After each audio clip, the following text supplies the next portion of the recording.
Bonjour à tous, on se retrouve aujourd'hui pour une nouvelle vidéo pour que je vous partage mes 10 meilleurs conseils couture pour mener à bien un projet. Si ça vous intéresse, je vous laisse avec la suite.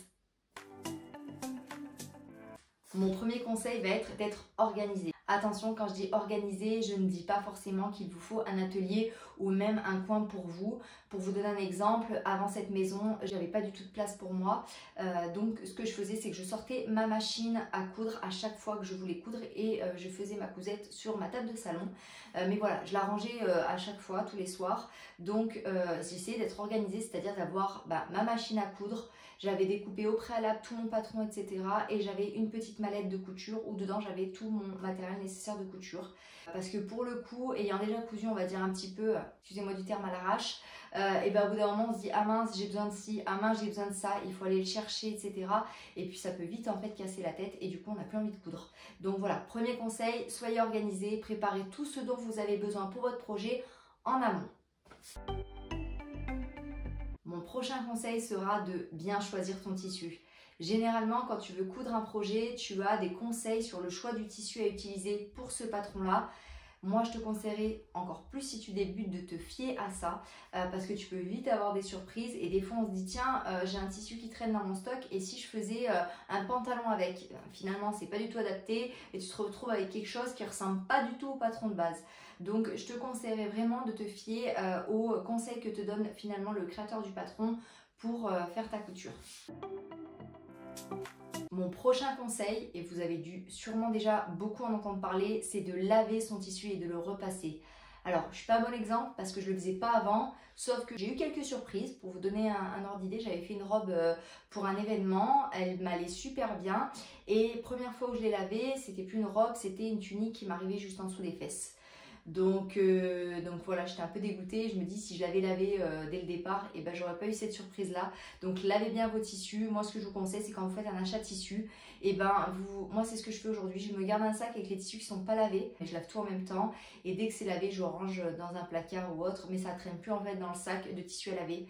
Et comme ça, je sais que le jour où j'en ai besoin, parce que j'ai un projet en tête, et ben mon tissu est déjà lavé et repassé. Ensuite, je te conseillerais de choisir la bonne taille. Bon, ça coule de source, c'est de la logique, mais c'est pas toujours évident.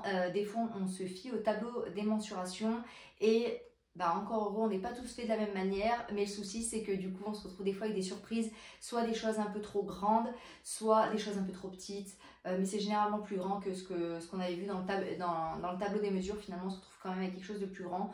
Donc moi, je te conseillerais soit de faire une toile, avec un tissu, un vieux tissu dont tu ne vas pas te servir ou des vieux draps ou du tissu à toile mais ça coûte un peu plus cher.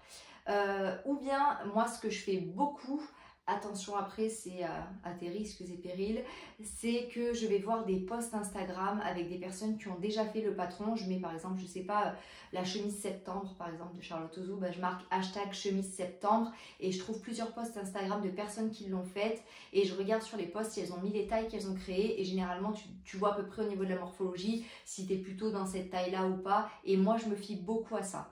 Sinon, tu as aussi la possibilité, et il faut le faire, d'essayer bien sûr ton projet pendant la confection.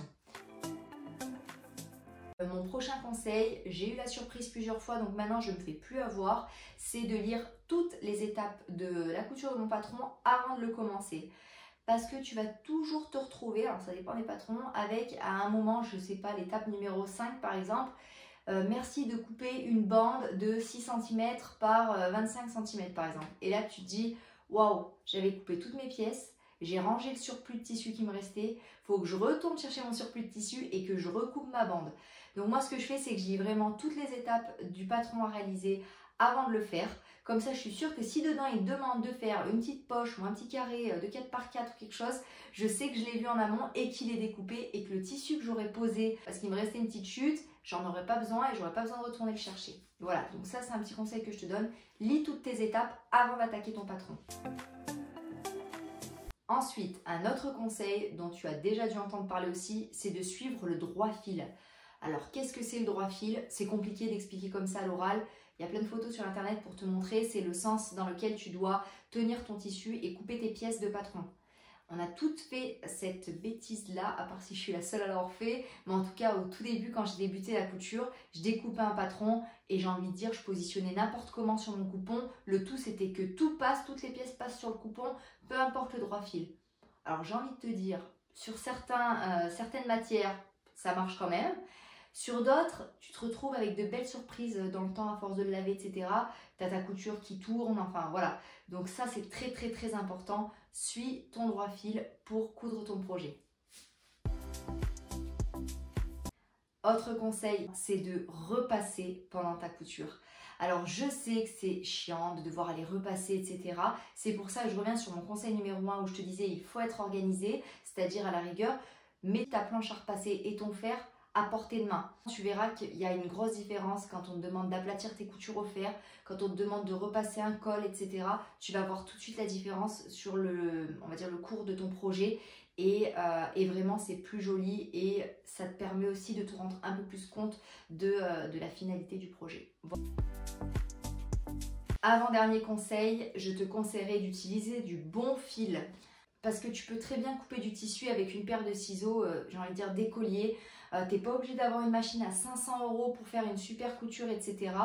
Voilà, t'es pas obligé d'avoir un super matériel. La seule chose qui est vraiment très très très importante, c'est d'avoir du fil de qualité parce que si ton fil casse pendant ta couture, et ben ça peut remettre tout ton projet en cause et c'est pareil, c'est quelque chose que tu vas quand même porter quotidiennement, donc il faut que ton fil soit solide. Donc surtout ne lésine pas sur la qualité de ton fil. Je ferai une prochaine vidéo, j'expliquerai quel est mon matériel, etc. et comment on peut faire des économies sur du matériel sans forcément avoir des choses très très chères. Voilà. Mon dernier conseil, et pour moi le plus important, c'est de prendre son temps. C'est pareil quand on débute surtout. Moi je me souviens, je voulais faire, je sais pas, un patron d'un t-shirt, d'un pantalon, etc. Il fallait à tout prix que je le finisse dans la journée. Grosse erreur. Pourquoi? Parce qu'au bout d'un moment, on en a marre de coudre. Hein. Ouais, même quand on aime ça, on en a marre de coudre. Et du coup, on va vouloir faire les choses vite. Et quand on les fait vite, des fois, on les fait mal.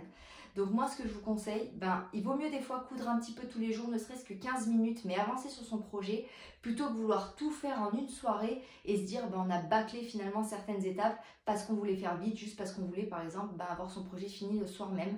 Donc vraiment, moi je vous conseille de prendre votre temps, même sur votre petite blouse, vous mettez une semaine à la faire, au moins elle sera bien faite parce que vous aurez fait chaque étape correctement et avec toute la concentration nécessaire. Je vous dis à très bientôt pour une prochaine vidéo et j'espère vraiment que cette vidéo vous a plu.